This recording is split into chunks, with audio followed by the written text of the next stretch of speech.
This is From Hero to Zero, a show about the misconception of the demise of the music industry. We talk to heroes to make sense of the alleged zero, the music business.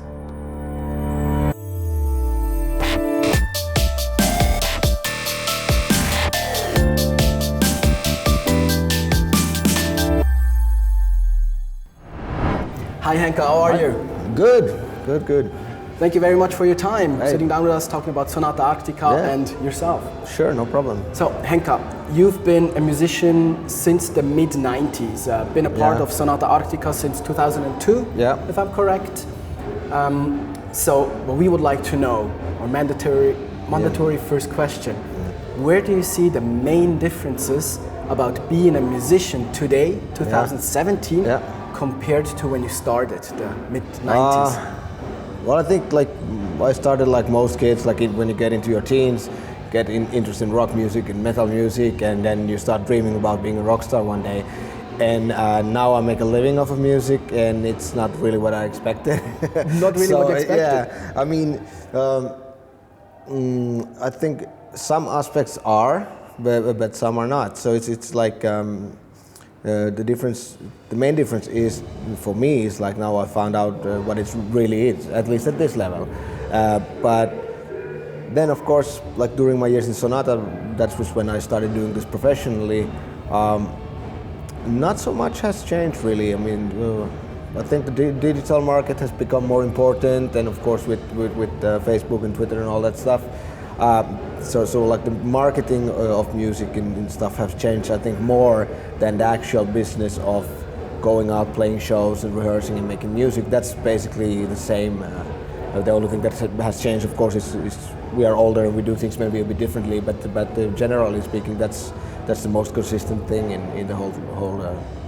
Very interesting point you're raising, because many artists or companies, they claim that artists have to tour more nowadays because they get less revenue from CD sales, for instance. But you mentioned you always toured a lot. Yeah, I mean, ever since I joined the band, we always did a lot of touring. So in that aspect, nothing has really changed, you know. So of course, I think we might tour maybe a little bit more these days, or tours might be a bit longer, but it's not a huge difference, at least not for us. So, but of course, when you're used to working hard all the time, then it doesn't matter.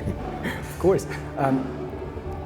So basically, going back to the discussion, revenue from music sales per se, did you perceive as if they're plummeting, actually, if you look back?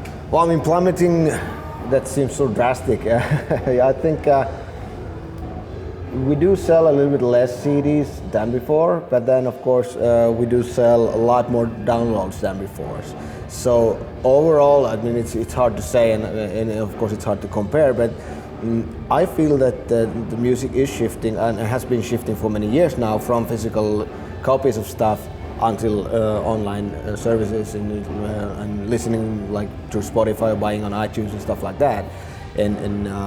And that's just the way it is. I mean, of course, a lot of people complain about it, but I think it's kind of pointless, because this is the way it is, and either you adapt or you get stuck in your ways and get left behind. And personally, I love iTunes because it's so easy.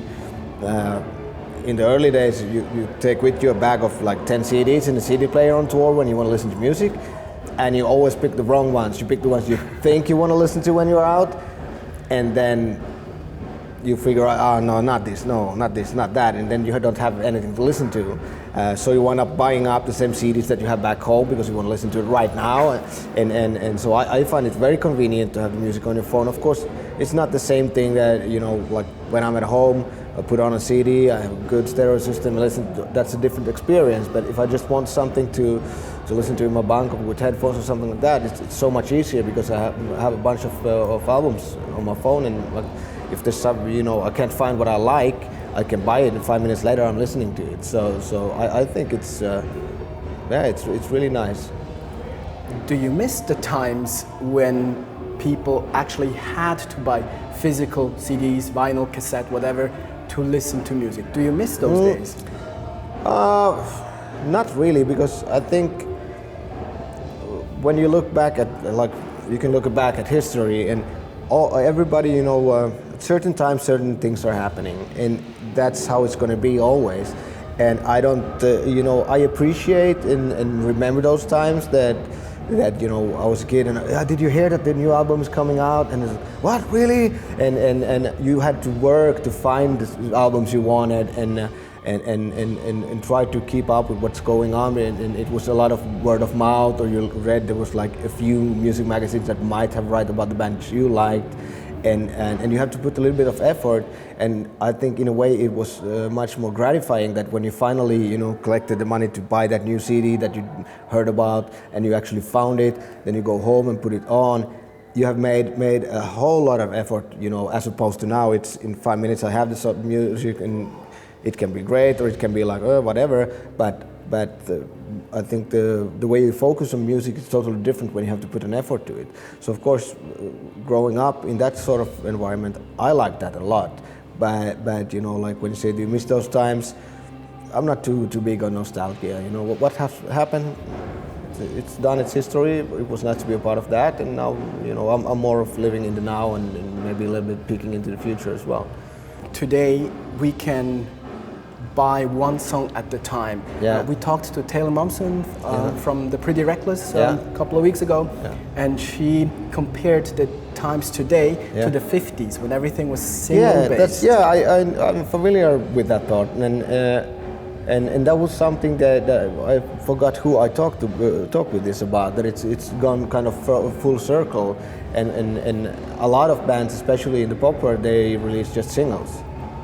And so it's I would say that there's really big comparisons with that, Do you find it difficult as a metal band like Sonata Arctica, who are, in my opinion, an album-based, let's say, band? Do you find it difficult to produce music like that as a full album?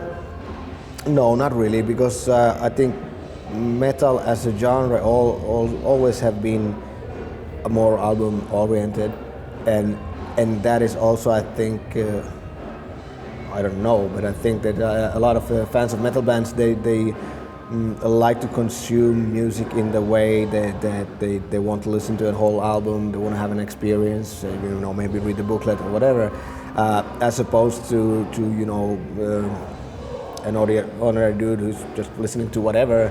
Oh, this is a good song, I listen to it sometimes when I work out or whatever. So what I have felt, at least from our fans, that music means so much more to them than just something that noise in the background, you know.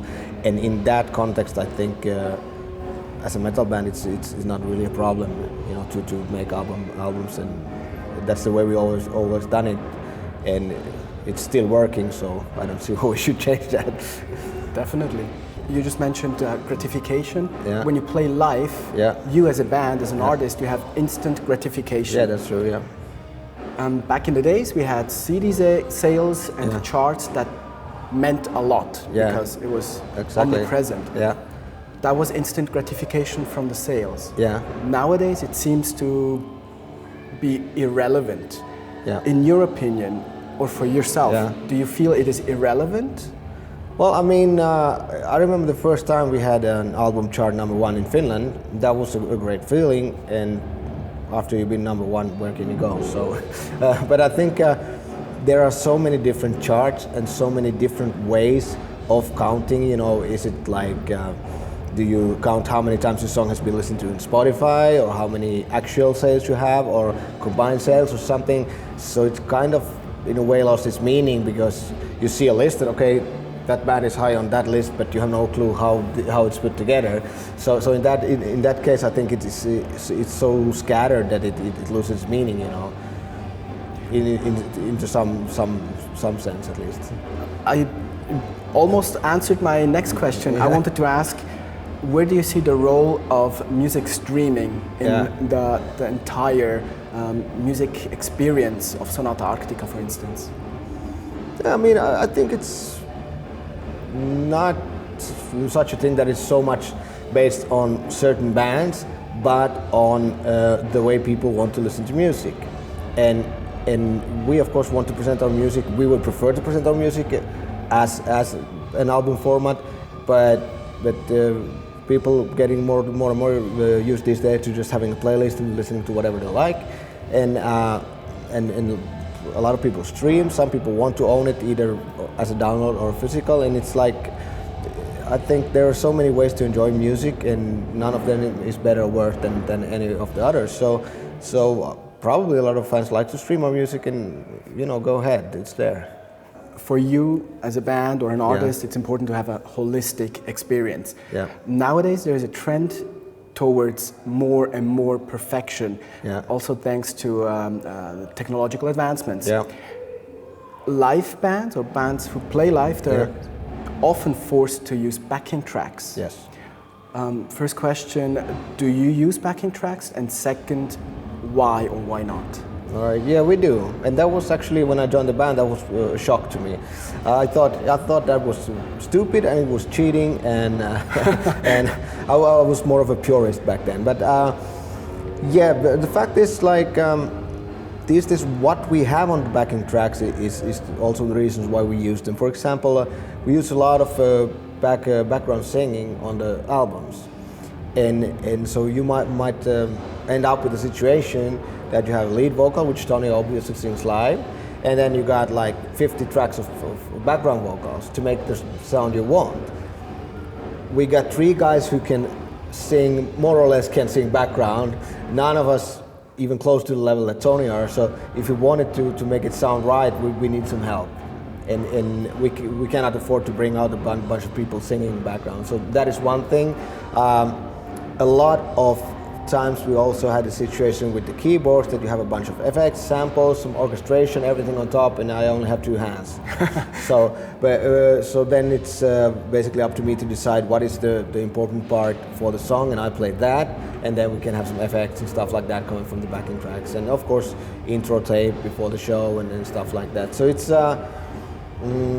for us, it's been important to make sure that when we play together without anything, it will sound good, and that is just an improvement and like an additional spice. We don't want to be at the position where the computer crashes down and we have to stop playing, So, which has happened on occasion, that the backing tracks just fall off, but of course we'll finish the song and that's fine.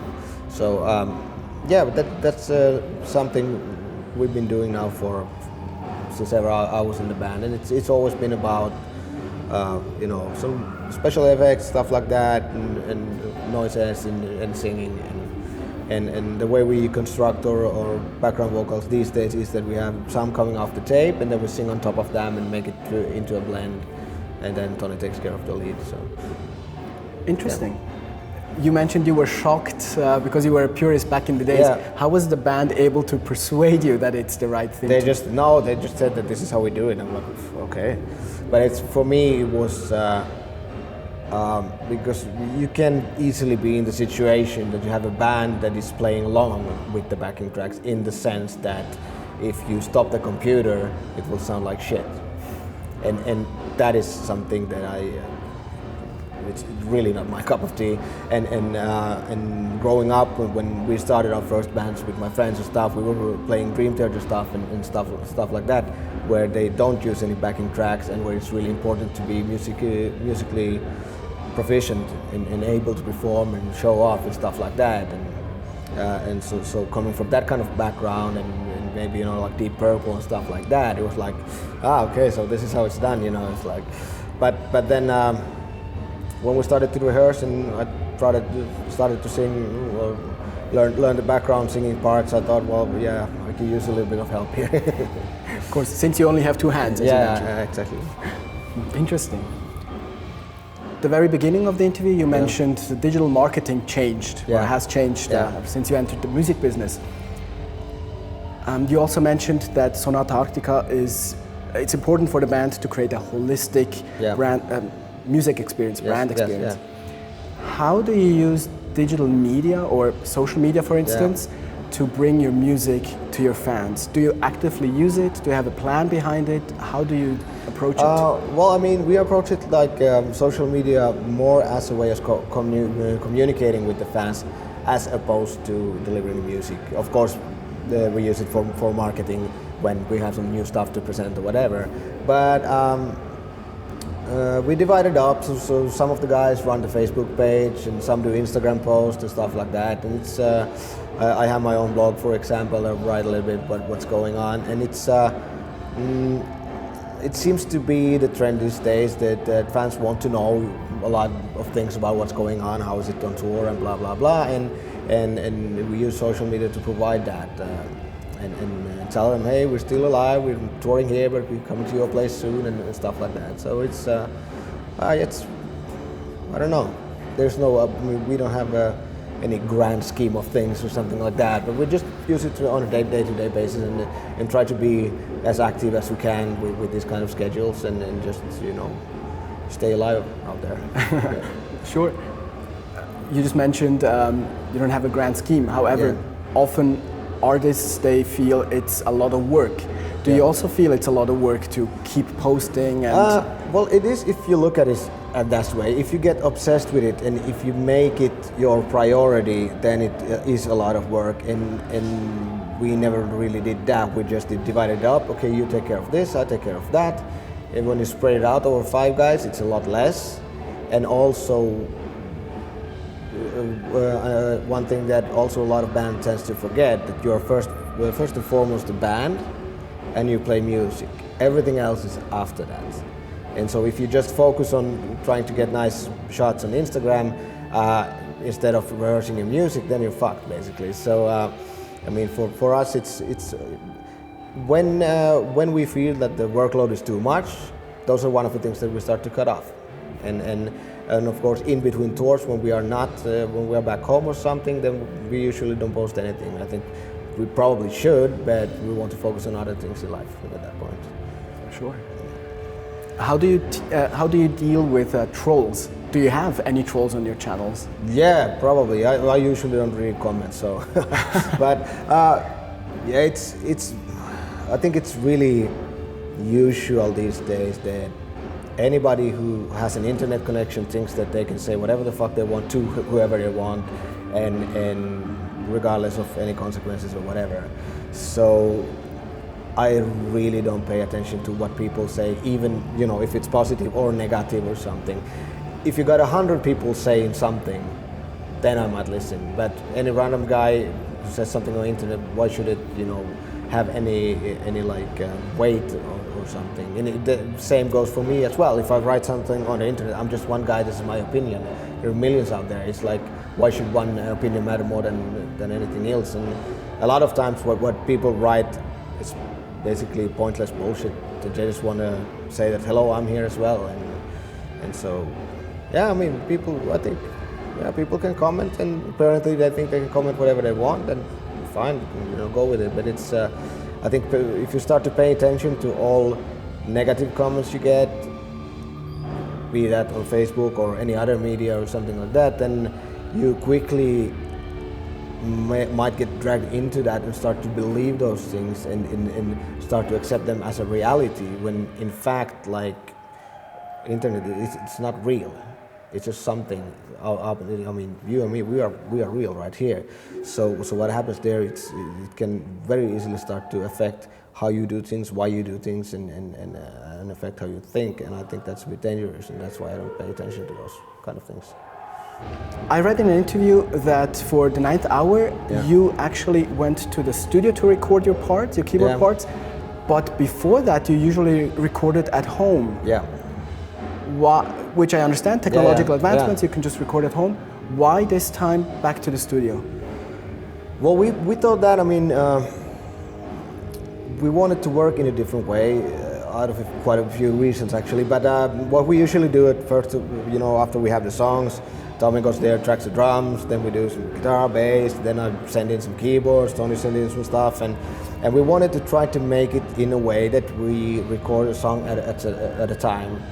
And we wanted to try how that feels, and it was also out of necessity, because when we went to the studio we had like demo of one song, so Tony stayed home recording more demos, sending them to us, and we just woke up in the morning, listened through it, and recorded. We did one song at a time. We could do a song per day in that manner. So we started with the drums in the morning, and I was the last guy playing keyboards in the evening, so we got the basic tracks done that way.